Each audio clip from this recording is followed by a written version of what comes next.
चर्चा की शुरुआत हम करते हैं दाल की खबर के साथ, क्योंकि दालों को लेकर लगातार अच्छी खबर आ रही है। अच्छी खबर प्राइस के लिहाज से कि इस साल दाल के दाम यहाँ से नहीं बढ़ने वाले हैं, इस तरह के अनुमान लगाए जा रहे हैं, क्योंकि सप्लाई अच्छी है और मानसून को लेकर लगातार अच्छी खबर आई है। आईएमडी का जो दूसरा फोरकास्ट आया उसमें भी ये कहा गया कि इस बार बहुत अच्छी बारिश होगी, और इनफैक्ट बारिश का अनुमान आईएमडी ने बढ़ा दिया है। अप्रैल में 105% का अनुमान था, जिसको बढ़ाकर अब 106% कर दिया गया है। और ये कहा गया है कि जो कोर जोन है मेनली जो एग्रीकल्चर बेल्ट है, वहां पर भी सामान्य से ज्यादा बारिश इस सीजन में होगी। तो उस लिहाज से खरीफ दलहन की बुआई भी बढ़ने की उम्मीद है। तो दालों के मोर्चे पर अच्छी खबर। हमारे साथ दाल पर बात करने के लिए सतीश उपाध्याय हैं और नरेश गुप्ता हैं। आप दोनों का बहुत स्वागत है। सतीश जी, पहला सवाल सर आपसे यही कि आप क्या उम्मीद कर रहे हैं? क्या आपको लगता है कि यहाँ से अब दाल गलेगी ही गलेगी कंज्यूमर की, कम से कम मतलब दाल के दाम नहीं बढ़ने वाले हैं सर? थैंक यू मृतक जी, मुझे इनवाइट करने के लिए। और जैसा कि आपने कहा कि यहाँ से दाल गलेगी, तो डेफिनेटली अभी तो यही लगता है कि यहाँ से प्राइसेस बढ़ने की कोई उम्मीद कम दिखती है, क्योंकि जब एक्सेस क्रॉप होती है या सफिशिएंट क्रॉप होती है तो उसका रुख मंदी की तरफ ही रहता है, और जब शॉर्टेज होती है तो उसका रुख तेजी की तरफ रहता है।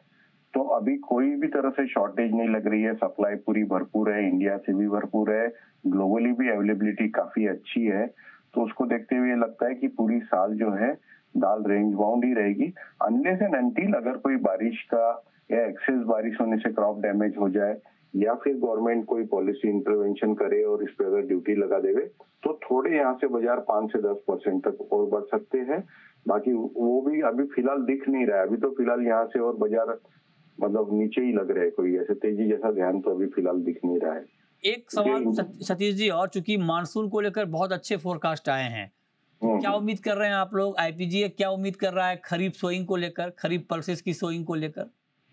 देखो अभी फिलहाल है ना, ये एक तो क्या होगा, अर्ली मानसून हो गया इस बार, थोड़ा सा 15 हो गया, तो बहुत सी प्रिपरेशन नहीं हो पाई थी। दूसरा, जो हम सीड कंपनी से इंफॉर्मेशन मिल रही है, उसमें हमको तुअर की सोइंग मोटा मोटी लास्ट ईयर की इतनी दिख रही है, या उससे अगर बढ़ के आ सकती है, बिकॉज तुअर का दाम किसानों को जो अर्ली जिन्होंने बेचे उनको अच्छे मिले।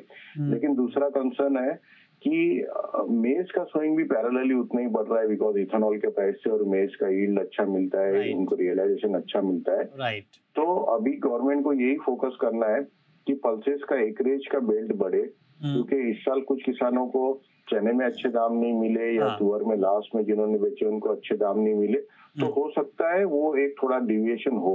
लेकिन गवर्नमेंट ने काफी इसमें काम किया है, अच्छे सीड्स भी इस बार अवेलेबल किए, जो last year tolerance free seeds थे, जैसा चारू क्वालिटी थी तुअर की, उसके भी रिटर्न अच्छा है, यील्ड भी अच्छा है, तो इस बार अवेलेबिलिटी अच्छी है। तो जहां तक तुअर का ख्याल है, हमको लगता है कि इस बार सफिशिएंट क्रॉप आ जाएगी। उड़द और मूंग के काफी सेंसिटिव होते हैं, छोटी क्रॉप होती है, तो अगर जैसा कि अभी बता रहे कि जुलाई में एक्सेस रेनफॉल है, 32% ऑफ द एंटायर स्लैब का रेनफॉल जुलाई में दिख रहा है, तो वो कहीं पे जुलाई और अगस्त की रेन अगर ज्यादा होती है तो इन क्रॉप को, मूंग और उड़द को, ये थोड़ी डैमेज कर सकती है, जो हमेशा ट्रेडिशनली अपने साथ होते आया है। राइट, ठीक, ये आपने बहुत महत्वपूर्ण बात कही सर। आप बने रहे हमारे साथ। हमारे साथ एक और खास मेहमान है, नरेश गुप्ता हैं, प्रेसिडेंट हैं दिल्ली ग्रेन मर्चेंट्स एसोसिएशन के। नरेश जी, बहुत स्वागत है आपको। आपने चिट्ठी लिखी है तमाम मंत्रालयों को कि सस्ते इंपोर्ट पर लगाम लगाई जाए।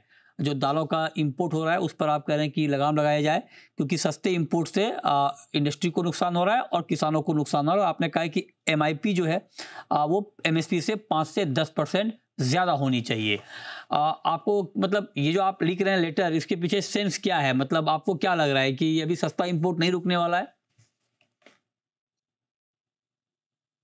देखिए, हमने जो सरकार से आग्रह किया है, उसमें एक तो ये है कि जो हर वीकली पल्सेस का स्टॉक अपलोड करना पड़ता है पोर्टल पर, वो बंद होना चाहिए। क्यों कि वो सरकार ने उस समय लागू किया था जब दालों में महंगाई थी।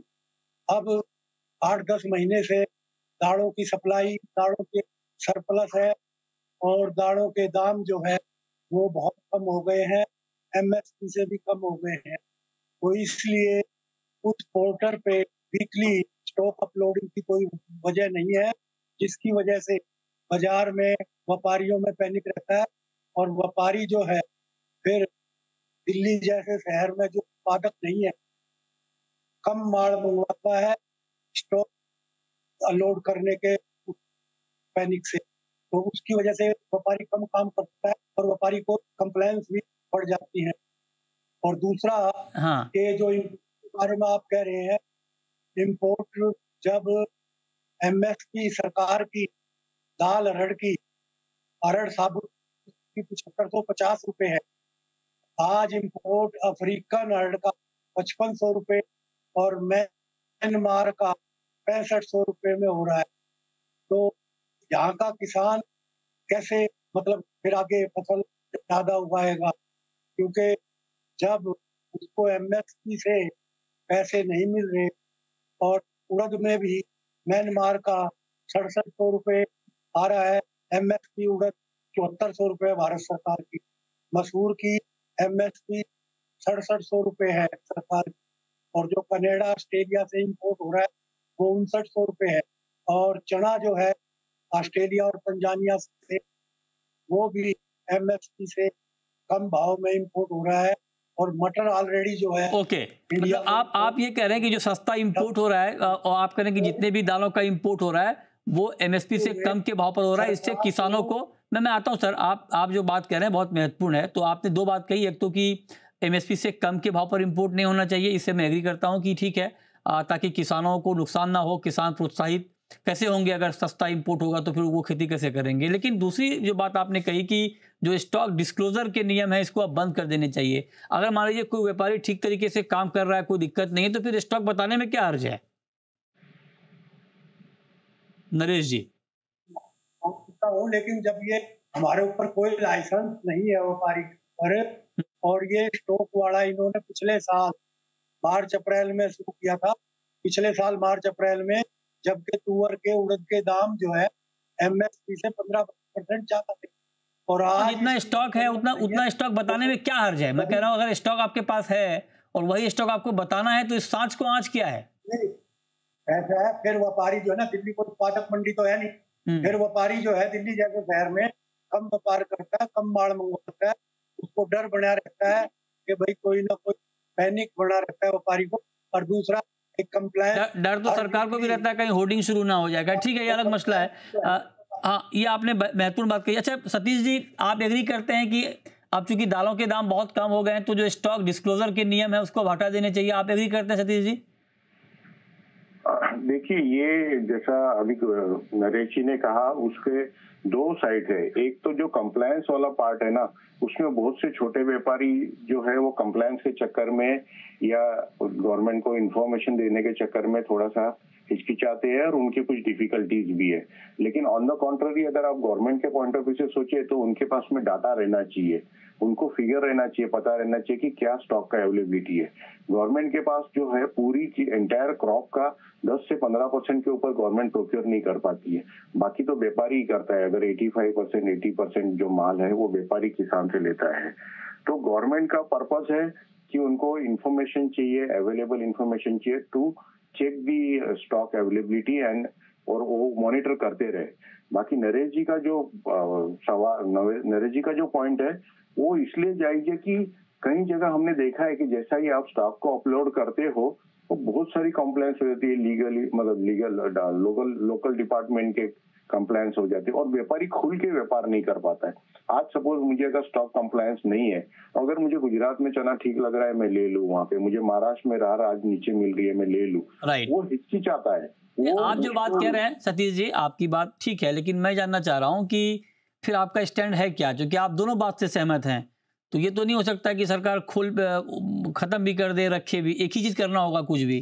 तो अगर क्या आप, चूंकि नरेश जी खुल के बोल रहे हैं कि हटा देना चाहिए अब, क्योंकि दाम बहुत कम हो गए हैं, तो आप इसके सपोर्ट में कि हाँ ये मैं नरेश जी की बात से कुछ बात से सहमत हूँ, लेकिन पूरी बात ऐसा है कि गवर्नमेंट का भी रिस्पॉन्सिबिलिटी है ना। क्या करना चाहिए सरकार को फिर आपके हिसाब से? नहीं, इसको और ईज आउट करना चाहिए, इसको बहुत ज्यादा कंप्लायंस नहीं रखना चाहिए, ईज आउट करना चाहिए। छोटा कि इतना स्टॉक है, क्योंकि वो स्टॉक अपलोडिंग का प्रोसेस भी बड़ा डिफिकल्ट है और वीकली की जगह इसको मंथली करना। अच्छा, हाँ, आप करें कि उस प्रोसेस को थोड़ा और सॉफ्ट कर दें, राइट? हाँ, तो आप सहमत हैं नरेश जी? सतीश जी कह रहे हैं कि आपकी बात से वो सहमत है, लेकिन वो कह रहे हैं कि सरकार के लिए भी जरूरी है कि उनको डेटा पता चले कि कितना स्टॉक है, नहीं है, तो रूल को थोड़ा सॉफ्टन कर दें, थोड़ा और नरम कर दें, पूरी तरह से खत्म ना करें। इससे आपका काम हो जाएगा नरेश जी? मैं सतीश जी की बात मानता हूँ, लेकिन मेरा जो है कि जब सरकार 1-1.5 साल पहले जब दालों में महंगाई थी, उस समय ये सरकार ने स्टॉक अपलोडिंग की बनाई है। उससे पहले ना कोई लाइसेंस है, आज भी नहीं है लाइसेंस। और पहले कभी भी सरकार ने पोर्टल पे स्टॉक अपलोड करने के लिए, और वीकली, सबसे बड़ी बात यह वीकली जो है, ये ऐसा कभी सरकार ने पहले कभी किया नहीं था। ये किया था महंगाई की वजह से, तो अब महंगाई नहीं है, दालों में MSP से कम भाव है, तो सरकार को ये हटानी चाहिए। मेरा तो ठीक है, देखते हैं क्या सरकार इस पे कदम उठाती है। बहुत शुक्रिया नरेश जी आपका, सतीश जी आपका, हमारे साथ जुड़ने के लिए और दालों पर महत्वपूर्ण बात बताने के लिए, चर्चा करने के लिए।